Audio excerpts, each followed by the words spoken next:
Good morning, dear students. We were discussing the concept physical features of India.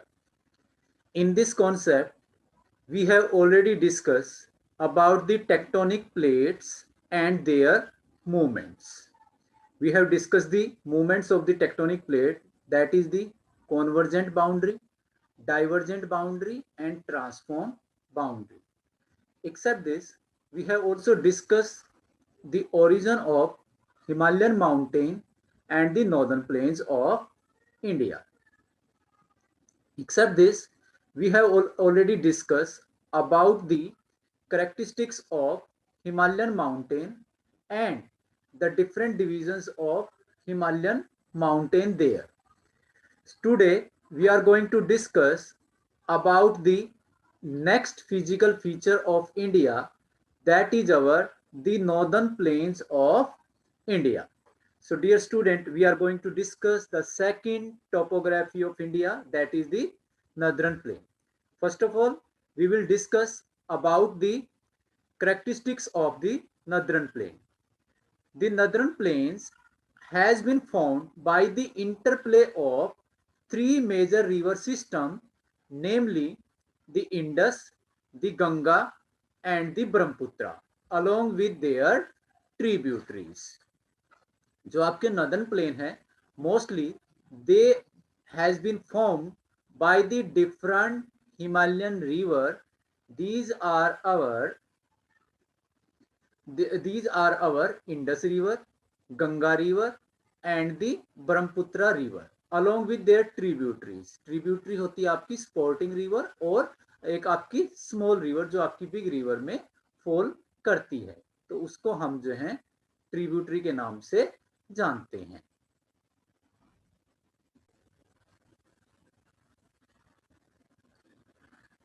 This plain is formed of alluvial soil.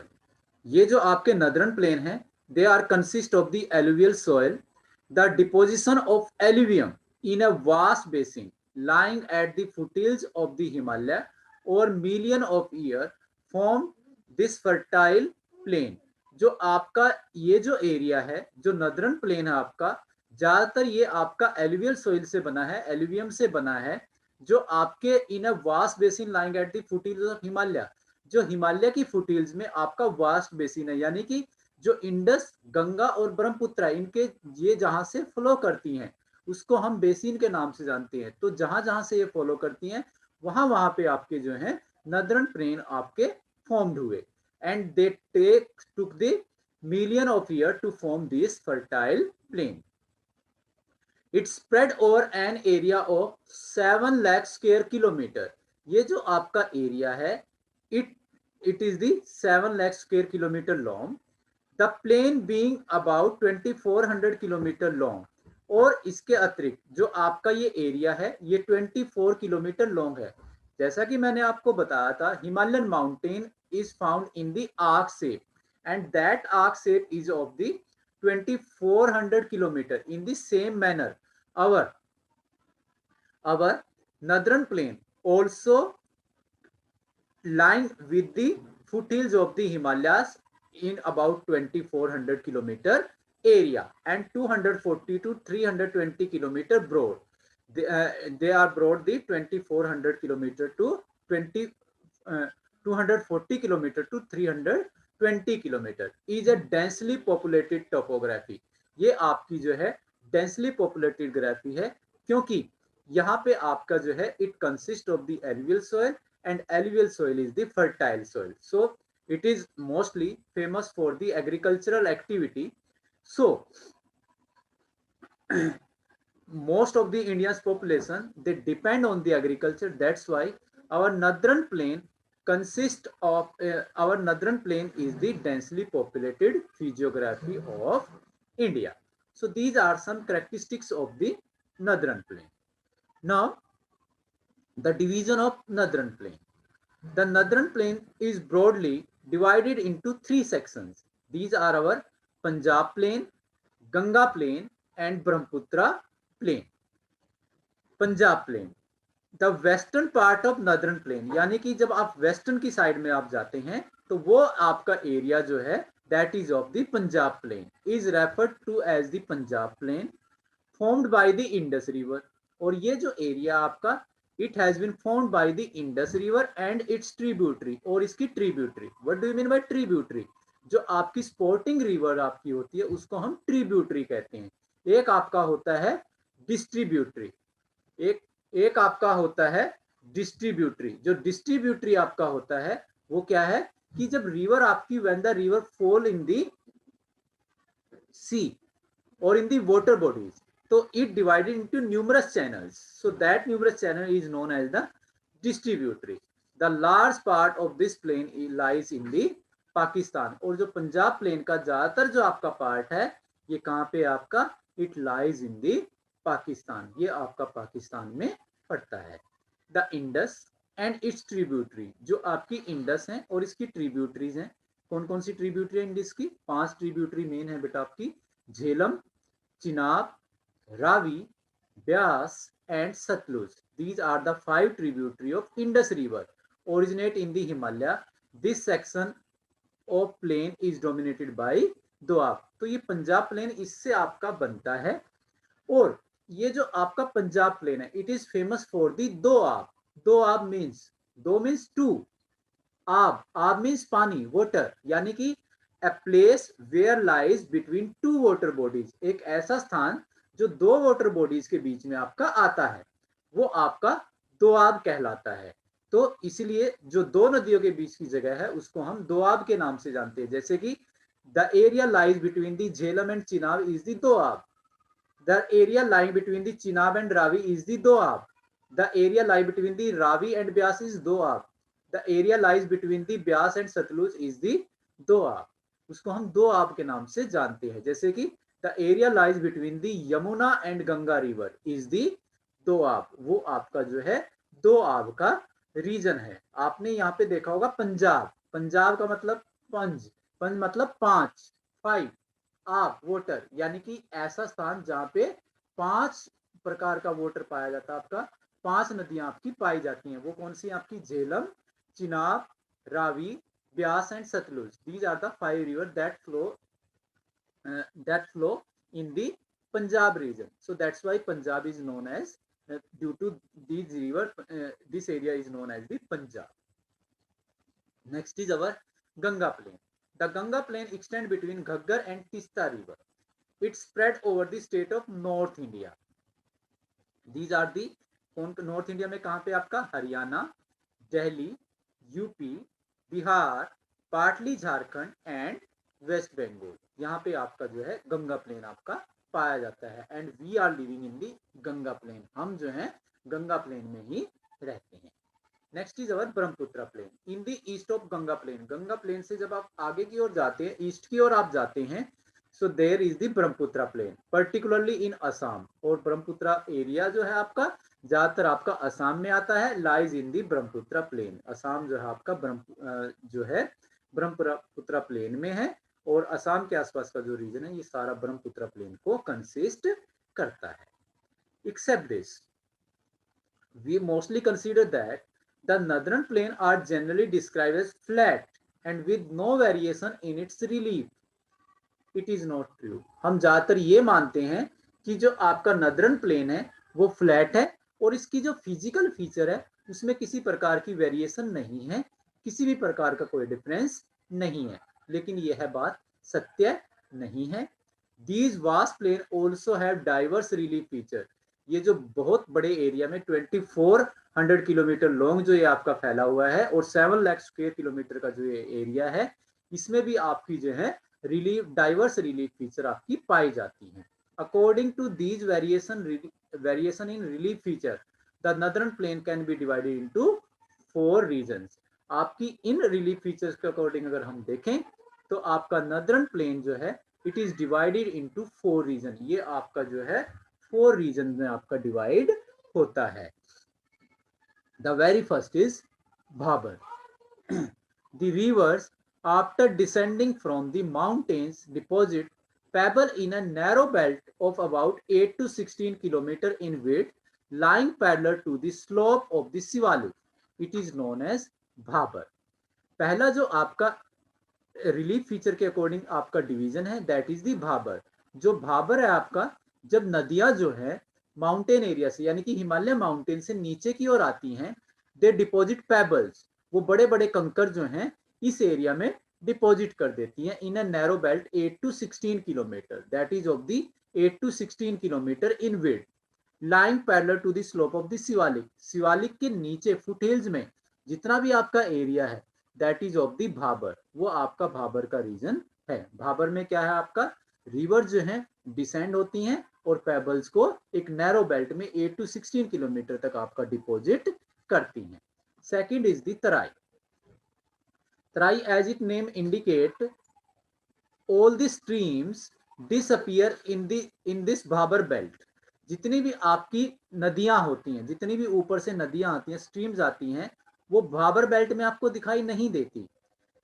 South of this belt, जब आप भाबर से थोड़ा नीचे आते हैं, the stream and reverse री emerge, वो reverse और स्ट्रीम जो है आपकी जो है री इमर्ज आपकी हो जाती हैं और create a wet swampy and marshy region. और इस एरिया में आपका जो है वेट स्वैम्पी दलदला एंड मार्सी रीजन और मॉइस्चर युक्त जो है आपका जो है रीजन को क्रिएट करती हैं, that region is known as the Terai. उस रीजन को हम जो है तराई के नाम से जानते हैं। नेक्स्ट इज अवर बांगर। जो बांगर आपका एरिया है, the largest part of northern plane is formed of older alluvium. हमारा जो नॉर्दर्न प्लेन है उसका ज्यादातर पार्ट जो है ओल्डर एल्यूवियम से आपका बना है। They lie above the flood plain of the river. ये जो बांगर का जो एरिया है यहाँ पे कभी फ्लड नहीं आती, ये फ्लड प्लेन एरिया से ऊपर है आपके। एंड प्रेजेंट है टेरेस लाइक फीचर, और ये टेरेस लाइक फीचर्स को जो है आपके जो है शो करते हैं। दिस इज नोन एज बांगर। इसको हम जो है बांगर के नाम से जानते हैं।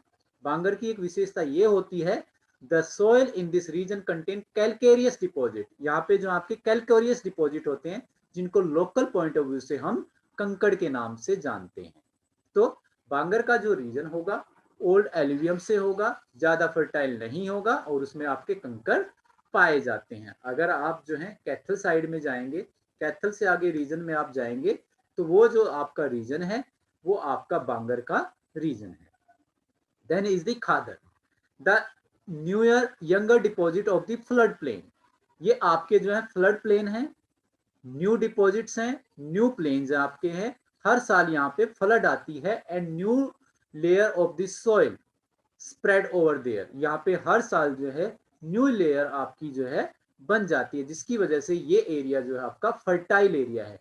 इस रीजन को हम खादर रीजन के नाम से जानते हैं। The area between the Yamuna river and Ganga river, जो एरिया आपका गंगा रिवर और यमुना रिवर के बीच का रीजन है, ये एरिया आपका खादर का रीजन है। यानी कि यहाँ पे हमेशा हर साल आपकी फ्लड आती है। They are renewed almost every year, वो तकरीबन हर साल आपके जो है रिन्यूड होते हैं। सो दे आर फर्टाइल, इसलिए वो जो है आपके उपजाऊ होते हैं। दस आइडियल फॉर इंटेंसिव एग्रीकल्चर, और यहाँ पे जो है आपकी इंटेंसिव एग्रीकल्चर आपकी होती है। So this is the division of northern plain according to its relief feature or variation relief feature. Next is our peninsular plateau. The peninsular plateau is a tableland and composed of old crystalline igneous and metamorphic rocks. जो आपका peninsular plateau है ये आपकी table land है और आपका जो है क्रिस्टलाइन इग्नियस और मेटामॉर्फिक रॉक से बना है। It was form due to the breaking and drifting of Gondwana land. ये आपका जो है, जैसा मैंने आपको पहले बताया था, गोंडवाना लैंड के टूटने से बना है, उसके ड्रिफ्ट होने से बना है, यानी कि ये गोंडवाना लैंड का पार्ट है। thus making it a part of the oldest landmass. As you are aware, it is the part of the Gondwana land, so it is the oldest landmass on the earth. आपकी पूरे विश्व में, पूरे world में सबसे पुरानी जो landmass है that is the peninsular plateau. The plateau has broad and shallow valley and rounded hill. इस प्लेट्यू की विशेषता ये है कि यहाँ पे जो वैलीज हैं ब्रॉड हैं और सैलो हैं, कम गहरी हैं, और यहाँ की जो हिल्स हैं वो राउंडेड शेप में हैं। The plateau consist of two broad division. हम पेनिनसुलर प्लेट्यू को टू पार्ट्स में डिवाइड करते हैं। One is the central highland and second is the Deccan Plateau. First of all, we will discuss about the Central Highland. The part of the Peninsular Plateau. Open page number 10 of your book. वहां पे आपको एक map मिलेगा बेटा, वहां पे आपने देखना है. The part of the Peninsular Plateau lying to the north of the Narmada river. Gujarat region के आसपास जब आप देखेंगे तो वहां पे आपको नर्मदा रिवर मिलेगी. तो नर्मदा रिवर के नॉर्थ में यानी कि ऊपर की ओर आपका जो है सेंट्रल हाईलैंड आपके आते हैं, covering a major area of Malwa plateau, जो मालवा प्लेट्यू को कवर करते हैं, is known as central highland. इस प्लेट्यू को हम जो है सेंट्रल हाईलैंड के नाम से जानते हैं.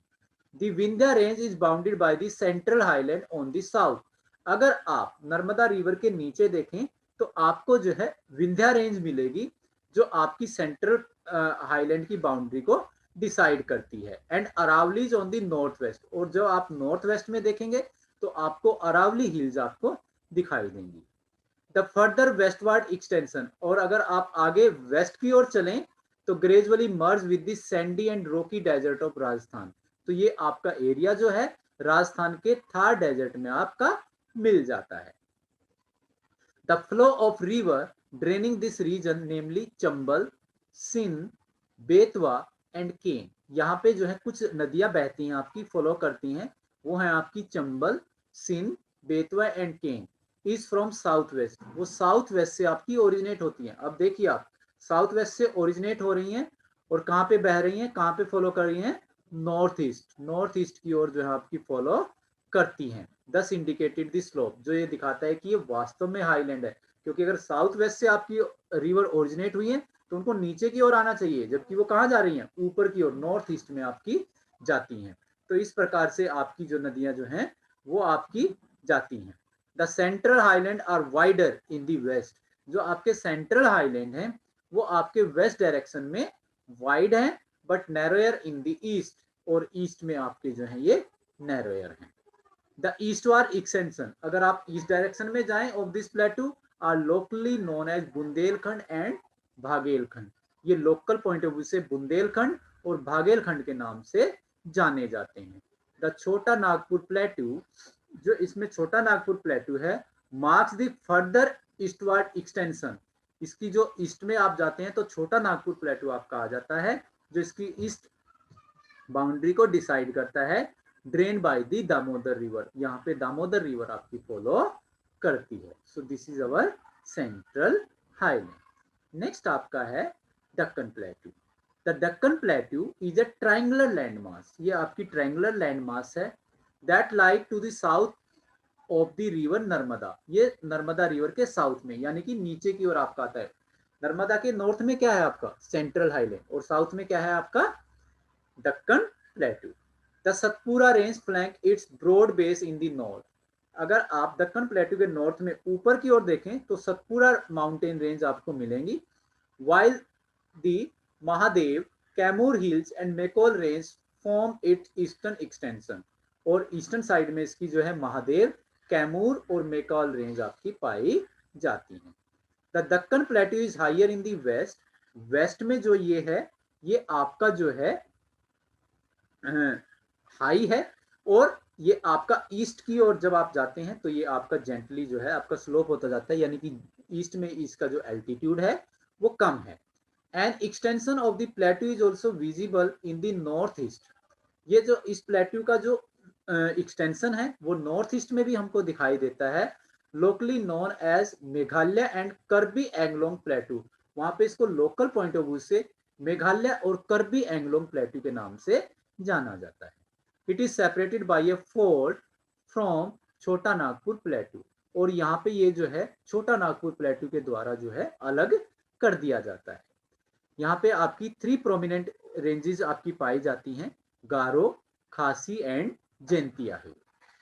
जो आपका दक्कन प्लेट्यू है इसकी एक विशेषता ये भी है कि यहाँ पे ईस्टर्न घाट्स और वेस्टर्न घाट्स आपके पाए जाते हैं. कई बार आपसे क्वेश्चन पूछ लिया जाता है, what is the difference between eastern Ghats and western Ghats. Have a look here. The Western Ghats and Eastern Ghats mark the western and eastern edge of Deccan Plateau respectively. यानी कि वेस्टर्न घाट्स और ईस्टर्न घाट्स आपके Deccan plateau की western boundary और eastern boundary को determine करते हैं। Western Ghat lie parallel to the western coast, जो मुंबई वगैरह का रीजन है जहाँ पे वेस्टर्न कोस्टल प्लेन्स हैं, जो अभी हम इनके बारे में पढ़ेंगे, तो वेस्टर्न घाट जो हैं वेस्टर्न कोस्ट के साथ साथ पाए जाते हैं और आपके ईस्टर्न घाट जो हैं वो ईस्टर्न कोस्टल एरिया के साथ साथ पाए जाते हैं। वेस्टर्न घाट जो होते हैं दे आर कॉन्टिन्यूस, वो आपके कॉन्टिन्यूस हैं and can be cross through passes only, क्योंकि यहाँ से केवल रिवर ओरिजिनेट होती है, यहाँ पे रिवर आपकी जो है ड्रेन नहीं होती, फॉल नहीं होती, तो इसलिए ये कॉन्टिन्यूस हैं आपके, और हम इनको अगर क्रॉस करना चाहें तो गैप्स के थ्रू या पासिस के थ्रू ही क्रॉस कर सकते हैं।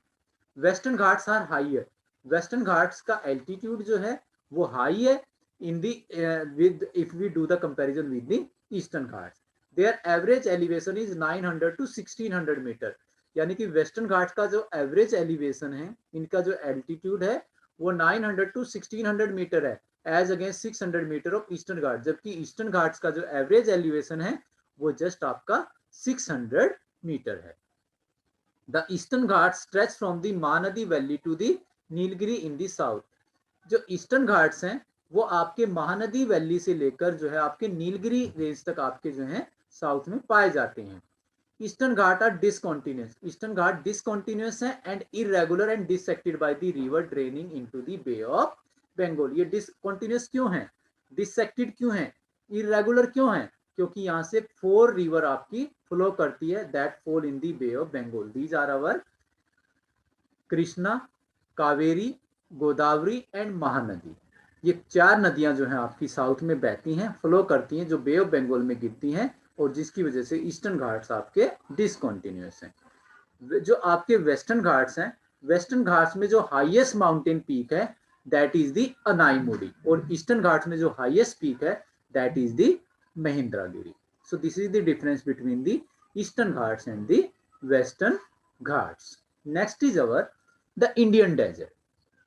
The Indian desert lies toward the western margin of the Aravalli Hill.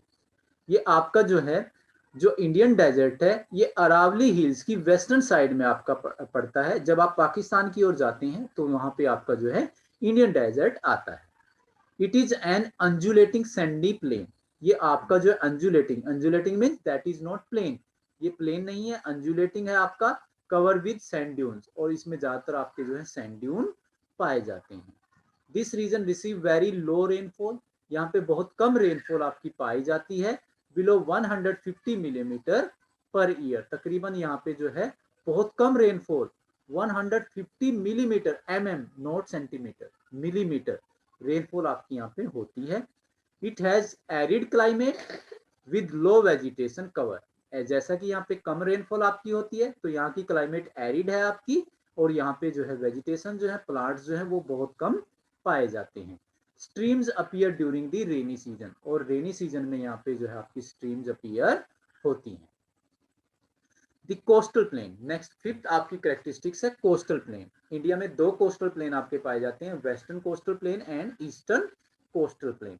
Open page number 10 of your book and have a look there. The peninsular plateau is flanked by stretch of narrow coastal strip, यहाँ पे 2 coastal strip आपकी पाई जाती हैं, running along Arabian sea on the west, west में आपका Arabian सी के साथ वेस्टर्न कोस्टल एरिया, और बे ऑफ ईस्ट में आपका बे ऑफ बंगाल के साथ ईस्टर्न कोस्टल एरिया आपका पाया जाता है। The western coast sandwich between the western Ghat and Arabian Sea, जो वेस्टर्न कोस्ट आपके दे आर सैंडविच, सैंडविच क्या होता है, जब 2 चीजों के बीच में कोई एक चीज पाई जाती है उसको हम सैंडविच बोलते हैं। तो जो वेस्टर्न कोस्ट है ये किसके बीच में पाया जाता है, आपका Western Ghats and Arabian sea. Western Ghats page number 10 पे देखिए, वेस्टर्न घाट्स और अरेबियन सी के बीच में आपका जो है एक नैरो कोस्टल स्ट्रिप है जिसको हम वेस्टर्न कोस्टल स्ट्रिप के नाम से जानते हैं। It is a narrow plain, ये आपका नैरो प्लेन है। इट कंसिस्ट ऑफ 3 सेक्शन, इसके हम 3 पार्ट्स करते हैं। The northern part coast is called Konkan, सबसे पहला जो पार्ट है उसको हम कोंकण के नाम से जानते हैं, that stretch from Mumbai to Goa, जो मुंबई टू गोवा के बीच में फैला हुआ है। The central stretch is called Kannada plain, और जो आपका सेंट्रल स्ट्रेच है उसको हम कन्नड़ प्लेन के नाम से जानते हैं जो गोवा में फैला हुआ है। And the south stretch is refer to the Malabar coast. और जो आपका साउथ स्ट्रेच है, नीचे की ओर आप जाते हैं, केरला रीजन की ओर आप जाते हैं, तो वहां पे आपका मालाबार कोस्ट पाया जाता है। तो वेस्टर्न कोस्ट के हम जो है 3 पार्ट्स में डिवाइड करते हैं, कोंकण, कन्नड़ एंड मालाबार। कोंकण जो है मुंबई टू गोवा, कन्नड़ गोवा, और आपका मालाबार आपका जो है गोवा टू केरला तक आपका पाया जाता है। The plain along the Bay of Bengal are wide and level. जो ईस्टर्न कोस्टल एरिया है वो बे ऑफ बंगाल और ईस्टर्न घाट्स के बीच में पाए जाते हैं। ये वाइड और लेवल होते हैं क्योंकि यहाँ पे आपकी जो है रिवर फॉलो करती है। We also divide the eastern coastal area into 2 category. These are our in the north side में अगर आप देखें, ओडिशा वेस्ट बंगाल के रीजन के आसपास आप देखें तो आपको नॉर्दर्न सिरकार मिलेगा, और वाइल्ड सदर्न पार्ट, और आप जो है आंध्र प्रदेश और तमिलनाडु रीजन के आसपास अगर आप देखें तो आपको कोरोमंडल कोस्ट आपका दिखाई देगा। Large river such as Mahanadi, Godavari, Krishna and Kaveri have form extensive delta on this coast. Eastern Ghats में आपकी 4 नदियां फॉलो करती हैं और यहाँ पे डेल्टाज को फॉर्म्ड करती है। जो आपके डेल्टाज फॉर्म करती हैं वो नदियां हैं आपकी महानदी, गोदावरी, कृष्णा एंड कावेरी। ये 4 नदियां आपकी होती हैं। Lake Chilika is an important feature along the eastern coast. और जो आपकी लेक चिलिका है वो आपकी ईस्टर्न कोस्टल पर आपकी पाई जाती है, यानी कि ओडिशा में जब आप देखेंगे तो वहां पे आपकी चिलिका लेक आपको मिलेगी। सो this is our eastern coastal plain and western coastal plane. These are our eastern coastal plain and the western coastal plain. And last is our the island group. We have 2 island group. One is Lakshadweep and second is Andaman and Nicobar Island. First of all, we will discuss about the Lakshadweep Island. The Lakshadweep Islands group are lying close to the Malabar coast. जो Malabar coast है, केरला के आसपास का जो reason है, वहां पे आपको लक्षद्वीप आइलैंड दिखाई देंगे। This group of island is compose of small coral island. ये जो लक्षद्वीप हैं ये आपके कोरल आइलैंड के नाम से भी जाने जाते हैं, because they consist of the coral. Coral क्या होते हैं आपके? स्मॉल मैरीन एनिमल्स होते हैं, यानी कि छोटे छोटे समुद्री जीव होते हैं। When they die they left their skeleton. जब ये आपके जो है डाई हो जाते हैं तो ये अपना स्केलेटन जो है वहां पे जो है छोड़ देते हैं। And other marines develop on these skeleton. When they died, they also left their skeleton. तो इस प्रकार से जीव जो है अपना स्केलेटन छोड़ते जाते हैं, तो धीरे धीरे ये आपका जो है इमर्ज हो जाता है। तो इस प्रकार से जो आइलैंड बनते हैं उनको हम कोरल आइलैंड के नाम से जानते हैं। तो लक्षद्वीप जो आपके हैं they are the coral island. Earlier they were known as Laccadive, Minicoy and Amindivi. शुरू में हम इनको जो है लेकेडाई, मिनिकोय और एमिंडाई के नाम से जानते थे। In 1973 these were named as Lakshadweep, लेकिन 1973 में इनको जो है एक कंबाइंड नेम दे दिया Lakshadweep. It cover small area of 32 square kilometre. ये जो है 32 स्क्वायर किलोमीटर एरिया को जो है कवर करते हैं। और Kavaratti is the capital of the Lakshadweep, और कावारती जो है लक्षद्वीप की कैपिटल है। दूसरा आपका आइलैंड ग्रुप है Andaman and Nicobar, that is situated in the bay of Bengal. जो आपकी ये आइलैंड ग्रुप हैं they are bigger in size and more numerous and scattered. ये आपके साइज में बड़े हैं, न्यूमरस हैं, बहुत ज्यादा संख्या में हैं, और आपके स्केटर बिखरे हुए हैं। आप मैप में देखेंगे तो आपको जो है ये दिखाई देंगे। The entire group of island is divided into 2 broad category. The Andaman in the north, north में ऊपर की ओर आप देखेंगे तो अंडमान आपको ग्रुप में आपको अंडमान आइलैंड मिलेंगे, and in the south you will found the Nicobar. It is believed that these islands are an elevated portion of submarine mountain. ऐसा विश्वास किया जाता है कि ये जो आपके सबमरीन माउंटेन है, यानी कि समुद्र के अंदर जो माउंटेन आपके डूबे हुए थे, ये आपके ऊपर उभर गए, ऊपर की ओर आपके राइज हो गए, तो इसकी वजह से ये माउंटेन आपके बने हैं। These islands lies closer to the equator. ये इक्वेटर के पास में पाए जाते हैं। That's why they experience the equatorial climate. इसलिए यहाँ की जो क्लाइमेट है इक्वेटोरियल क्लाइमेट है, and they have covered with the thick forest area. और वहां पे जो है बहुत ज्यादा जो है वन आपके पाए जाते हैं। And last is our what is the importance of these physical feature? The northern mountain are major source of water and forest wealth. जो आपके माउंटेन हैं वो हमको जो है वाटर प्रोवाइड करते हैं और ग्रेट फॉरेस्ट वेल्थ हमको प्रोवाइड करते हैं. Northern plain are the granaries of the world. Northern plain जो है फर्टाइल है, इसलिए यहाँ पे सबसे ज्यादा अनाज उगाया जाता है. And they provide the base for early civilization. और ऐसा विश्वास किया जाता है कि जो आपकी अर्ली सिविलाइजेशन थी वो आपकी यहीं पे इमर्ज्ड हुई थी, जो आपकी हड़प्पान सिविलाइजेशन है. The plateau store house of mineral. Plateau से हमको जो है डिफरेंट मिनरल्स मिलते हैं which has played a crucial role in industrialization. जो इंडस्ट्रियलाइजेशन में आपका क्रूशल रोल को प्ले करते हैं. The coastal region and island group provide site for fishing and port activity. जो कोस्टल रीजन है वहां पे फिशिंग और पोर्ट एक्टिविटी आपकी चलती है. और जो आपका डेजर्टिक एरिया है दे provide the solar energy and the wind energy. So this is the importance of these physical features of India. So my dear student, this is our chapter. This is enough for today. Thank you beta. Have a nice day. God bless you.